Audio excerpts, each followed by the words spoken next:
नमस्कार, यो हो न्युज 24 टेलिभिजन। नियमित प्रस्तुति 6 प्रश्नमा यहाँलाई स्वागत छ। दर्शकवृन्द, केही दिन यता देशभर निरन्तर वर्षा भइरहेको छ।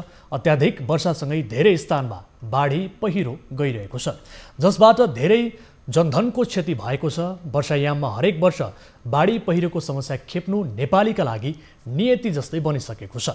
यता सरकार भने पहिरो बाढी नियन्त्रणका लागि प्रयास गरिरहेको दावी गर्दै आएको छ, तर राहत र उद्धारमा मात्रै केन्द्रित विपदको पूर्व तयारीले नेपालमा वर्षेनी थुप्रैले ज्यान गुमाउनुपर्छ र कयौं नागरिक विस्थापित हुनुपर्छ।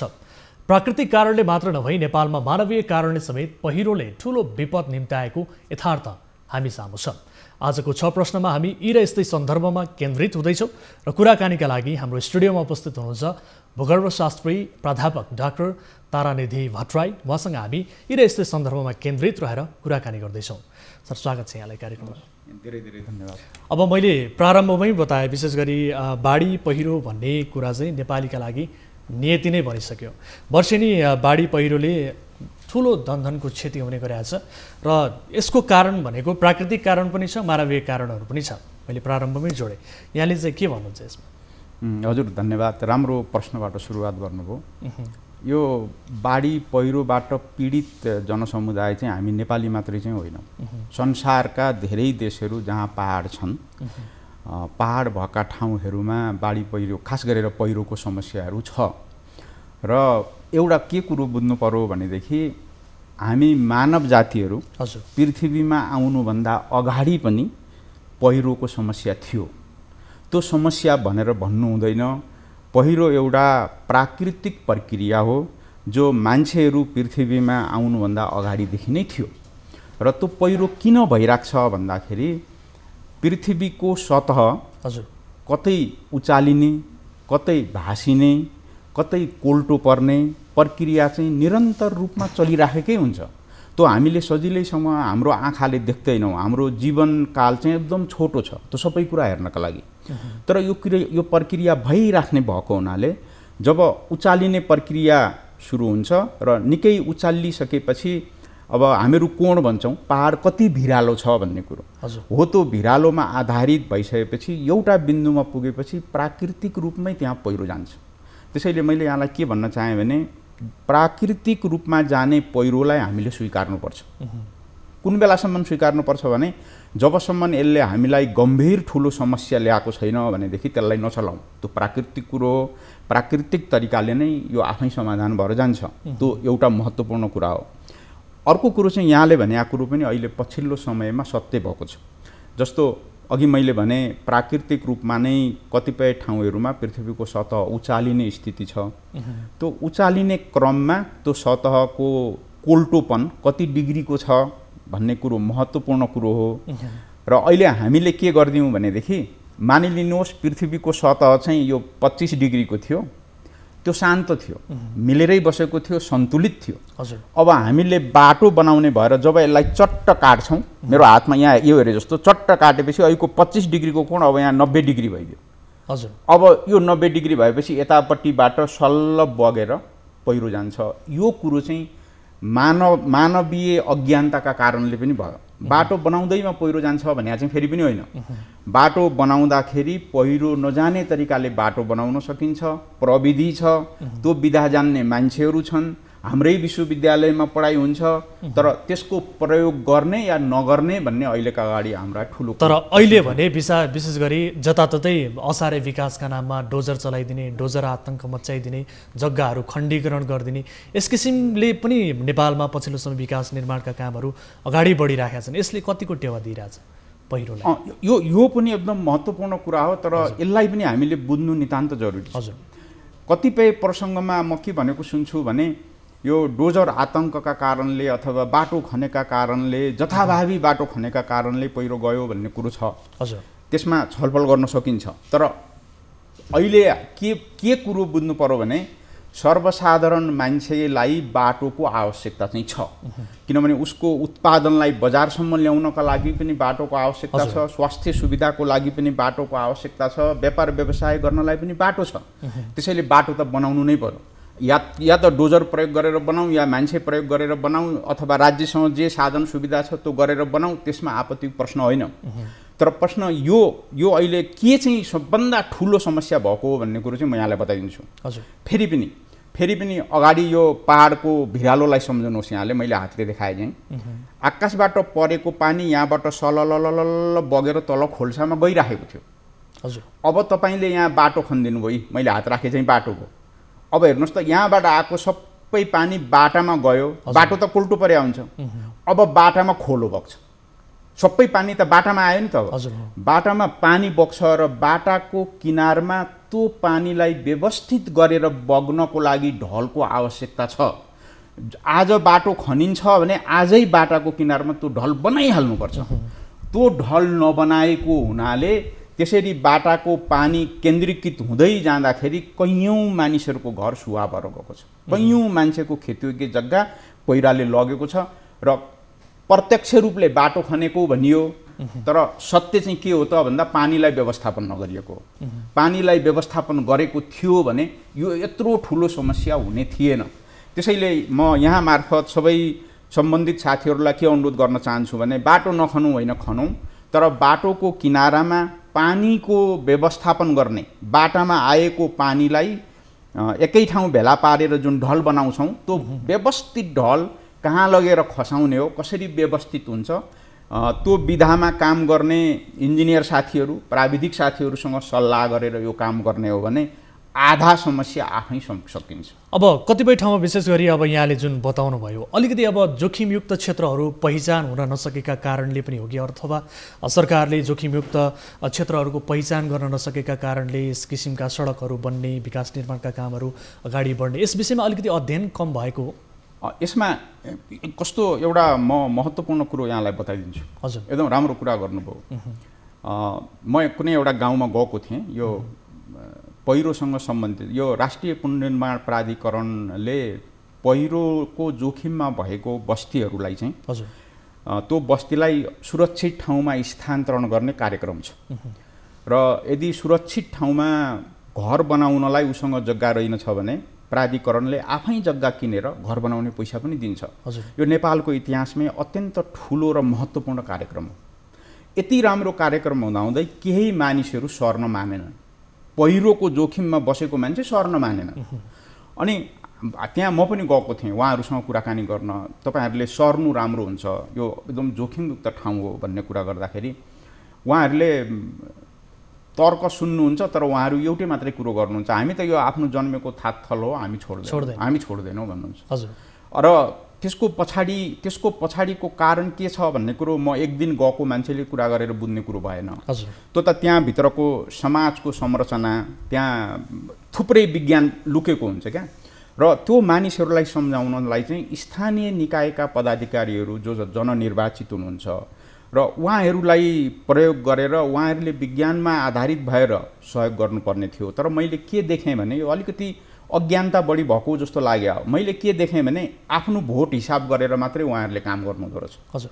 यो समुदायलाई यहाँबाट अर्को ओडामा पुर्याइदिने हो भने मेरो भोट घट्यो, अब मैले यसलाई किन यसो गर्ने भन्ने खालका केसहरू पनि थुप्रै छन् भनेको यो एउटा अज्ञानतामा राजनीति मिसिएको कुरा यो एउटा कुरो भयो होइन। अनि अर्को एउटा कुरा पनि भन्छु यहाँलाई, हामीले चाहिँ राष्ट्रिय पुनर्निर्माण प्राधिकरणले त्यो गाउँ पहिरोको चपेटामा छ त्यसैले गाउँ सार्नुपर्छ भनेर हामी गाउँ सार्दैछौँ। हजुर। सडक विभागले चाहिँ त्यही पहिरोभित्रबाट ठुलो बाटो बनाएर लग्यो फेरि उसले। अनि हामीले भन्यौँ यो त यहाँ पहिरो जान्छ झन् भयावह हुन्छ भनेर बस्ती सारेको हामीले, तर तपाईँहरूले यहाँबाट बाटो लाँदा त राम्रो भन नि त भन्दा उहाँहरू के भन्नुहुन्छ, तपाईँहरूले निर्णय गर्नुभन्दा अगाडि नै यो बाटो यहीँबाट लाने भनिवरी बजेट स्वीकृत भइवरी सबै रेखाङ्कन भइसक्यो त हामी केही गर्न पनि सक्दैनौँ भन्नुहुन्छ। यसको अर्थ के हो त भनेपछि हामीमा समन्वय गरेर काम गर्ने र विज्ञान र प्रविधिलाई स्वीकार्ने स्थिति सिर्जना नभएको। जबसम्म समन्वय र विज्ञान र प्रविधिलाई सँगसँगै लानुपर्छ भनेर हामीले जनचेतना अभिवृद्धि गर्दैनौँ राजनीतिक तहमा अनि यो स्थानीय सरकारको तहमा, तबसम्म हामी यो समस्याबाट बाहिर निक्लिन सक्दैनौँ। यसको अर्थ नागरिक पनि स्वयं पूर्व तयारीमा केही चुकेको देखियो? केही होइन, मजाले चुकेको। किनभने आफ्नो ज्यान खतरामा छ, अब आफू सचेत नहुनु भनेपछि अप्ठ्यारो भएन ल भन्नुहोस् त। हजुर। त्यो बहुत ठुलो चुकेको कुरो हो। र नागरिक चुक्नुको कारण अर्को एउटा पनि महत्त्वपूर्ण कारण छ। त्यो महत्त्वपूर्ण कारण के हो भने जस्तो अहिलेको हामी त अब अहिले सङ्घीय के भन्छ फेडरल सिस्टममा गयौँ नि हो न, त्यो संरचना गएपछि जस्तो स्थानीय निकायलाई चाहिँ हाई स्कुल स्तरको पाठ्यक्रम निर्माण गर्ने अधिकार उता दिएको छ। त्यसैले त्यो हाई स्कुलको पाठ्यक्रम निर्माण गर्दाखेरि नै आफ्नो नगरपालिका अथवा गाउँपालिकाभित्रको जोखिमयुक्त ठाउँ कुन हो, पहिरोको जोखिमयुक्त ठाउँ कुन हो, बाढीको जोखिमयुक्त ठाउँ कुन हो भनेर पढाउने करिकुलम पाठ्यक्रम त्यहाँ राख्नु नितान्त जरुरी छ।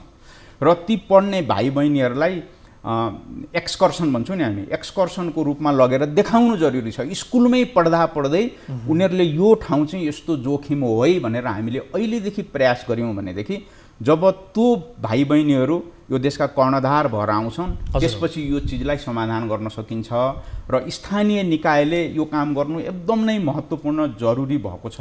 यो एउटा कुरो। अर्को एउटा कुरो पनि मैले यहाँलाई भन्नुपर्छ, बाढी र पहिरोको जोखिमयुक्त ठाउँ कुन हो भनेर चाहिँ पत्ता लगाउन सकिन्छ। यो अप्ठ्यारो कुरो होइन। विज्ञान र प्रविधिले सूत्रहरू दिएका छन्, ती सूत्रहरू प्रयोग गरेर मजाले चित्त बुझ्ने तरिकाले सर्वसाधारणलाई अगाडि राखेर सर्वसाधारणले नै हो हामीलाई पनि यही लागेको हो यहाँ पहिरो जान्छ भनेर उहाँहरूलाई चित्त बुझाउन सक्ने विज्ञान छ, प्रविधि छ। तर अब बाँकी के रह्यो त भन्दा स्थानीय निकायले यो विज्ञान र प्रविधि त्यहाँ लगेर कार्यान्वयन गर्नुपर्ने अहिलेको सबभन्दा ठुलो समस्या हो। जस्तो अब प्राकृतिक विपत्तिका दृष्टिकोणले नेपाल जोखिमपूर्ण मुलुक नै मानिन्छ होइन, तर पनि विपद न्यूनीकरणमा हाम्रो प्रभावकारी योजनाहरू देखिँदैन, कारण के होला? यो चाहिँ यस्तो भएको पनि हो। यहाँ हामीले अब यहाँ सञ्चार क्षेत्रको मान्छे र अब यो टेलिभिजन पपुलर टेलिभिजन हेरिराख्नुभएका सबै साथीहरूलाई एउटा कुरो के थाहा हुनुपर्छ भने हाम्रो चाहिँ लामो समयसम्म विपद व्यवस्थापनको क्षेत्रमा ऐनहरू पनि त्यति प्रभावकारी भएनन्। हजुर, किनभने पहिलो भएको ऐन यो दैवी प्रकोप ऐन 2040 यस्तै के भन्ने थियो, त्यसले के गर्थ्यो भनेपछि जब पहिरो जान्छ अथवा बाढी जान्छ त्यो बेला उद्धारको काम मात्रै गर्थ्यो। त्योभन्दा अगाडिको कुरो र त्योभन्दा पछाडिका कुराहरूमा त्यहाँ थिएनन् पनि। अनि त्यो ऐनलाई अर्को ऐन लिएर आउनुपर्छ भन्नका लागि धेरै लामो समय लाग्यो र अहिले पछिल्लो समयमा विपद न्यूनीकरण तथा व्यवस्थापन ऐन 2074 छ। गृह मन्त्रालय अन्तर्गत चाहिँ विपद न्यूनीकरण तथा व्यवस्थापन प्राधिकरण नै गठन गरिएको छ। हजुर, र अब सम्पूर्ण म्यान्डेट त्यसलाई दिएको छ, त्यो प्राधिकरणलाई दिएको छ। र त्यो प्राधिकरणको पनि अब केन्द्रमा यहाँ गृह मन्त्रालयमा भए जस्तै प्रत्येक प्रदेशमा पनि त्यसका अफिसहरू हुन्छन्, प्रत्येक स्थानीय तहमा पनि त्यो कार्यान्वयन गर्ने निकायहरू हुन्छन्। अब अहिले चाहिँ त्यो सायद कमिटीसम्म चाहिँ बनेको छ, तर कमिटीले गरेको निर्णय कार्यान्वयन गर्नका लागि त मान्छेहरू पनि चाहिन्छ नि त, इन्जिनियरहरू चाहिन्छ, भूगर्भशास्त्रीहरू चाहिन्छ, यो मेटेरियोलोजिस्ट हावापानीको विज्ञहरू चाहिन्छ। यो मानव संसाधनको व्यवस्था पनि सायद त्यहाँ भइसकेको छैन। अनि त्यही अनुसार बजेटको पनि व्यवस्थापन हुनु पर्यो। यी सबै कुराहरू हुन नसकेको हुनाले अहिले तुरुन्त त्यो चिज हामीले अब चाहिँ भयो है भनेर अलिकति राहत महसुस गरिसक्ने बेला चाहिँ भएको छैन। तर मलाई के विश्वास छ भने अब अहिले कानुन पनि बनेको, प्राधिकरण पनि गठन भएर त्यहाँको सिइओ साहेब पनि काम गर्न लागिसक्नु भएको हुनाले यो एकैचोटि त हुन सक्दैन, केही वर्षभित्रमा राम्रै कुरो हुन्छ। प्राधिकरणका विषयमा यहाँलाई एउटा कुरो मैले भन्नुपर्छ, यो हामीले किन अहिलेसम्म यो विषयले राम्रो काम गरेन भन्ने कुरो छ नि। यहाँ अर्को एउटा कुराले पनि नयाँ चिज थपिएका छन् क्या। नयाँ चिज थपिएको कुरालाई तपाईँ हामी सबैले स्वीकार्नु पर्यो। जस्तो एउटा नयाँ कुरो के कुरो थपिएको छ भनेदेखि हाम्रा गाउँठाउँहरूमा पहिला जुन खेतहरू थिए, बारीहरू थिए र त्यहाँ मान्छेहरूले आफ्नो जीविकोपार्जनको लागि खेतीपाती गर्ने क्रममा उनीहरूलाई अगाडि नै थाहा थियो पहिरो जाने ठाउँ कहाँ छ, पहिरो के कारणले जान्छ भन्ने कुरो बुझेका थिए। र धेरै ठाउँमा पहिरो जानुको कारण चाहिँ भल पानी हो, आकाशबाट आएको पानी अव्यवस्थित रूपले बग्यो भने पहिरो जान्छ भन्ने उनीहरूले थाहा पाएको हुनाले त्यो खेतीपातीका गर्ने मान्छेहरूले बर्खा लाग्नुभन्दा अगाडि नै त्यो भल काट्थे क्या। माथिबाट आएको पानी, पाखाबाट बग्दै आएको पानी खेतमा नपसोस् भनेर भल काटेर लगेर कुनै एउटा खोल्सामा सुरक्षित रूपमा छोड्ने गरेका थिए। अहिले मान्छेले खेतीपाती गर्न छोडिदिए। जो काम गर्दैथे उनीहरू बुढा भए, उनीहरूका छोराछोरीहरू देश विदेशतिर गए, खेती गरिएन। खेती नगरिएपछि त्यो भल काटिएन। त्यो भल्ल काटिएपछि पानी व्यथितिसँग खेतभित्र पस्दाखेरि पनि भयानकसँग पहिरोको समस्या भयो भनेको हाम्रो ट्रेडिसनल नलेज जो ज्ञान हाम्रो हजुरबाउसँग थियो जो ज्ञान हाम्रो बाउसँग थियो त्यो हामीले लिन चाहेनौँ नतिजा के भयो त पहिरो गयो। ठिक छ, म ब्रेक पश्चात पुनः यहाँसँग जोडिन्छु। अहिलेलाई पालो भएको छ एउटा ब्रेकको। दर्शकहरू आज हामीसँग स्टुडियोमा हुनुहुन्छ भूगर्भशास्त्री प्राध्यापक डाक्टर तारानिधि भट्टराई। उहाँसँग हामी बाढी पहिरोका विशेष सन्दर्भमा केन्द्रित रहेर कुराकानी गर्दैछौँ। अहिलेलाई पालो भएको छ ब्रेकको।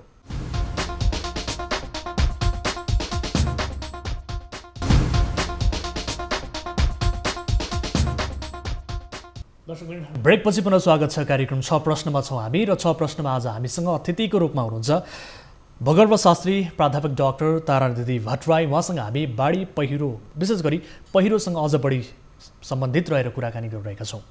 सर पुनः स्वागत छ यहाँलाई। हजुर धन्यवाद। हजुर, अब यहाँ विशेष गरी प्राधिकरणसँग पनि अब आबद्ध हुनुहुन्छ, प्राधिकरणसँग पनि सम्बन्धित हुनुहुन्छ। अहिले पछिल्लो समय प्राधिकरणले के कस्ता खालका गतिविधिहरू गरिरहेको छ? अहिले देशमा अब बाढी पहिरोका घटनाहरू बढिरहेका छन्, कयौँ मानिसहरूको मृत्यु भइसकेको छ, धनजनको क्षति भएको छ। यो अवस्थामा प्राधिकरणले कस्तो किसिमको भूमिका निर्वाह गरिरहेछ? होइन, प्राधिकरणको अब सबै ओभरअल कुरो भन्दा पनि म अलिकति यो पहिरोसँग गाँसिएका कुराहरूको बारेमा यहाँ प्रकाश पार्न चाहन्छु। यो भूकम्पका कारणले पहिरो गयो। जब भूकम्प आयो, भूकम्पका कारणले पहिरो गयो र त्यो पहिरोको चपेटामा परेका बस्तीहरूलाई चाहिँ सुरक्षित ठाउँमा स्थानान्तरण गर्नु भन्ने राज्यको नीति पनि भएको हुनाले प्राधिकरणले झन्नै 1100 हाराहारी बस्तीहरू को एकदम विस्तृत रूपमा यो भौगोलिक अध्ययन गरेर ती बस्तीहरूमध्ये कुन कुन बस्तीलाई सार्नुपर्ने, कुन बस्तीलाई चाहिँ त्यही ठाउँमा स्याहार सम्हार गरेर भनेको यो काउन्टर मेजर्सहरू भन्छन्, इन्जिनियरिङ काउन्टर मेजर्सहरू दिएर राख्न सक्नुपर्ने भनेर अध्ययन गरेर त्यसको कार्यान्वयनको अन्तिम फेजमा छौँ हामी। र जुन सार्नुपर्ने भनेको मलाई लाग्छ झन्नै 300 बस्तीहरू, 300 को हाराहारीका बस्तीहरू छन्। ती बस्तीहरूलाई एकादुई केस अघि जो मैले उदाहरण दिएँ, मान्छेहरूलाई सुविधा छ तपाईँ सर्नुहोस् भन्दाखेरि पनि विविध कारणले एक मान्छे आफै सर्न नचाहने स्थिति पनि देखा पर्यो कतिपय ठाउँमा। हजुर, कतिपय ठाउँमा कस्तो भयो भनेदेखि हामीले बस्ती सार्ने भन्ने निर्णय गरेको छ, त्यसको लागि पैसाको व्यवस्थापन छ, सबै थोक गरिसकेका छ। अनि उहाँहरूलाई गएर अब तपाईँहरूले यहाँ होइन अन्त सर्नुपर्छ भन्दा अब कहाँनिर के मिलेन म भन्न सक्दिनँ। उहाँहरूले त्यहाँ आफै घर बनायो बसिसक्नु हो। हजुर, अब हामीले घर बनाइसक्यौँ हजुर, अब हामी सर्दैनौँ, अब यो कुरै नगरौँ भन्नुहुन्छ। हो, यस्ता केही चिजहरू छन्, धेरै छैनन्। एकादुई यस्ता केसहरूदेखि बाहेक चाहिँ प्राधिकरणले गरेका निर्णयहरू चाहिँ अन्तिम स्टेजमा हो। यो कोरोनाको प्रकोप नभएको भएदेखि हामीले यो काम वैशाख जेठभित्र सबै सकिसक्ने थियौँ। तर अब यो कोरोनाको कारणले हाम्रा बाँकी रहेका केही चिजहरू बाँकी रहन गए। अब यो बर्खा सकिने बित्तिकै त्यो चिजहरू हामीले गर्नेछौँ। त्यसैले भूकम्पका कारणले पहिरो गएर चपेटामा परेको बस्तीहरूको हकमा हामीले एउटा सन्तोष लिने ठाउँ छ। हामीले विज्ञान र प्रविधि प्रयोग गरेर व्यवस्थापन गरेका छौँ। त्यो एउटा राम्रो र असल पक्ष हो। र अब अर्को एउटा तोसँग गाँसिएको कुरो चाहिँ के हो त भन्दाखेरि अहिले यहाँसँग कुरा गर्दा, तर यो काम हामीले कहाँ गऱ्यौँ भन्दा भूकम्प प्रभावित जिल्लामा मात्रै गऱ्यौँ। 32 जिल्लाभन्दा हामी बाहिर गएको होइन, हाम्रो म्यान्डेट त त्यो भित्र मात्रै हो। तर भूकम्प फेरि आउन सक्छ, कुनै पनि बेला आउन सक्छ र भूकम्प आउँदा पहिरो जान्छ भन्ने कुरो त 72 सालको भूकम्पले नै हामीलाई सिकाएकै छ। यसको प्राविधिक कुराहरू चाहिँ के हो? विशेष गरी भूकम्पले कमजोर बनाएको जमिन जोखिममा बढी हुन्छ भनेर भनिन्छ, यसको प्राविधिक पक्ष चाहिँ के छ?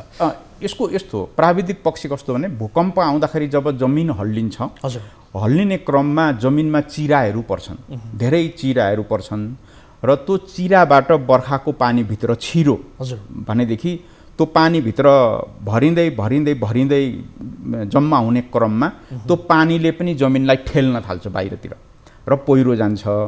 भूकम्प पानी र पहिरोको सम्बन्ध भनेको चाहिँ मुख्य कुरो त्यो चिरामा हो। त्यसैले जुन बेला भूकम्प गयो त्यही बेला गइहाल्यो, त्यो त पहिरो हामीले नै देखिहाल्यौँ। तर बाँकी रहेको ठाउँहरू जहाँ धेरै धाजा फाटेको छ, चिरा परेको छ र त्यो ठाउँमा अहिले पनि भलको पानी भित्र छिरिराखेको छ भनेदेखि त्यसले कालान्तरमा पहिरो निम्त्याउँछ। यसको सिम्पल विज्ञान त्यति नै हो। र कतिपय केसहरूमा हामीले कस्ता कार्यक्रम पनि सञ्चालन गरेको छ भने त्यो चिरालाई चाहिँ नै टालिदिने, यो पाँगो कालो माटोले त्यो चिरालाई टालिदिने ताकि पानी भित्र छिर्न नसकोस्, पानी बाहिरै बगेर जाओस् प्राकृतिक रूपमा नै। भित्र छिरेन भनेदेखि पहिरो जाने समस्या चाहिँ धेरै नै हदसम्म न्यूनीकरण हुन्छ, धेरै नै घट्छ। यो खालका कार्यक्रमहरू पनि भइराखेको छ। त्यसैले मैले यहाँलाई के भन्न खोज्दै थिएँ भने यो ज्ञान हामीले भूकम्प पछिको पुनर्निर्माणमा पहिरो नियन्त्रण गर्नलाई जुन ज्ञान अथवा जुन पाठ हामीले सिकेका छौँ त्यो चाहिँ देशभरि फैलाउनु पर्ने हो।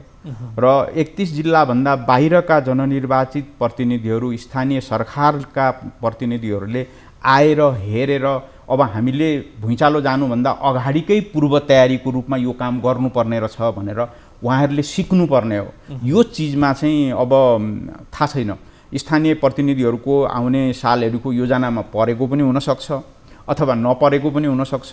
सञ्चार माध्यमको एउटा महत्त्वपूर्ण भूमिका यो पनि हो कि त्यो 31 जिल्लाभित्र प्राधिकरणले पहिरोको व्यवस्थापन कसरी गर्यो, यहाँहरूले त्योबाट लेसन सिक्नुपर्छ भनेर स्थानीय सरकारका जनप्रतिनिधिहरूलाई यहाँहरूले पनि भन्नुपर्छ। अब अन्तिममा, जस्तो कार्यक्रमको अन्तिममा छौँ हामी, यति बेला देश कोरोना भाइरससँग जुधिरहेको छ, जनता कोरोना भाइरससँग लडिरहेका छन्। तर यो अवस्थामा बाढी पहिरोका कारण, कोरोनाभन्दा कोभिड-19 का कारणभन्दा बढी चाहिँ बाढी पहिरोका कारण मान्छेले ज्यान गुमाइसकेको स्थिति छ।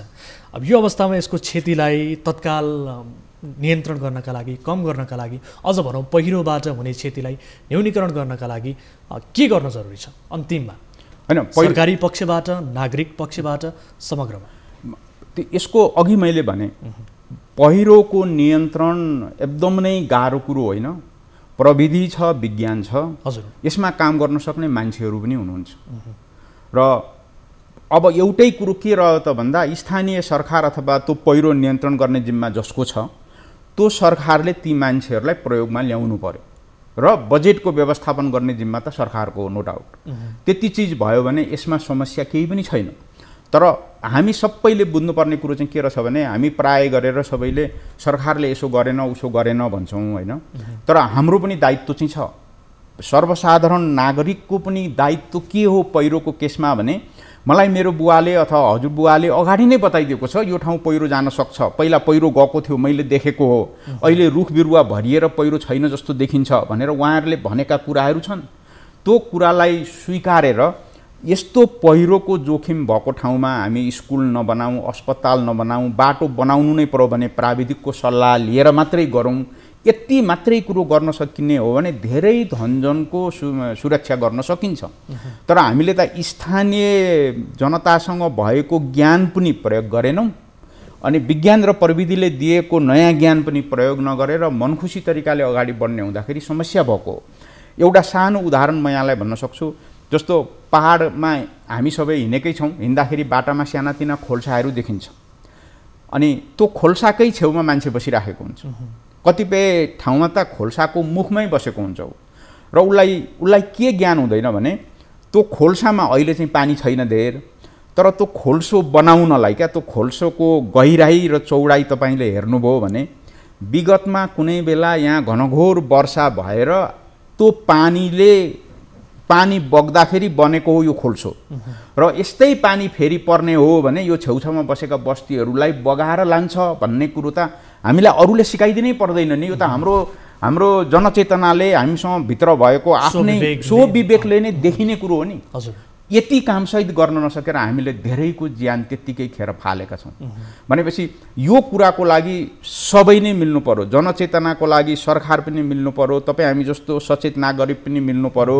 अघि नै मैले भने स्कुलको करिकुलममा राखेर भाइ बहिनीहरूलाई सुरुदेखि नै पढाउनु पर्ने भयो र आफ्नो गाउँठाउँमा पहिरो जाने ठाउँ कुन चाहिँ हो, बाढी जाने ठाउँ कुन चाहिँ हो भनेर बालबच्चाहरूलाई अहिलेदेखि नै चिनाउनु पर्यो, देखाउनु पर्यो, सुनाउनु पर्यो र बाबु तिमीहरूले पनि भविष्यमा यो ठाउँमा चाहिँ कुनै निर्माण गर्नु हुँदैन है, निर्माण गर्न अत्यन्त आवश्यक नै पर्यो भने पनि तिमीहरूले इन्जिनियर, सम्बन्धित विधाका इन्जिनियर, भूगर्भशास्त्रीहरू, इन्जिनियरिङ जियोलोजिस्टहरूसँग सल्लाह गरेर मात्रै गर्नु, नत्र यो कुरो हुँदैन भनेर भन्न सक्नै पर्छ। र अर्को एउटा अत्यन्त ठुलो चुकेको कुरो पनि म यहाँलाई भनिदिन्छु।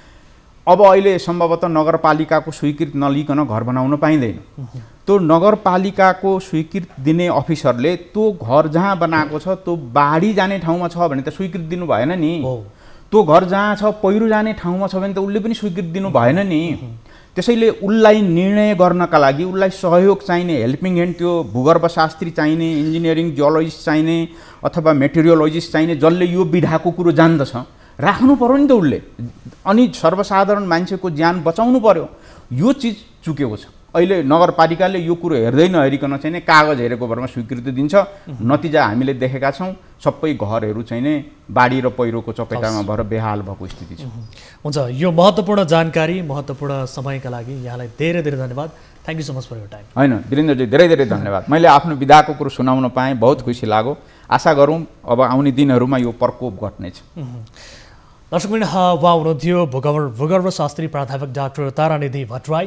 उहाँसँग हामीले बाढी पहिरो, अझ बढी पहिरोसँग सम्बन्धित रहेर केही इन्फर्मेटिभ कुराकानीहरू गऱ्यौँ, जानकारीमूलक सन्देशमूलक कुराकानी गऱ्यौँ। र यो सँगसँगै आजलाई 6 प्रश्नको समय सकिएको छ।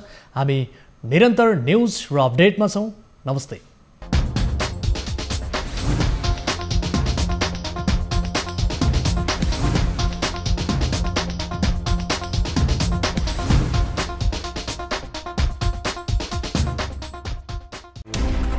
कोरोनाले सिर्जना गरेको सङ्कटमा पल पलका न्युज अपडेट र हर क्षेत्रको कभरेजका लागि न्युज 24 नेपाल युट्युब च्यानललाई सब्स्क्राइब गर्नुहोला।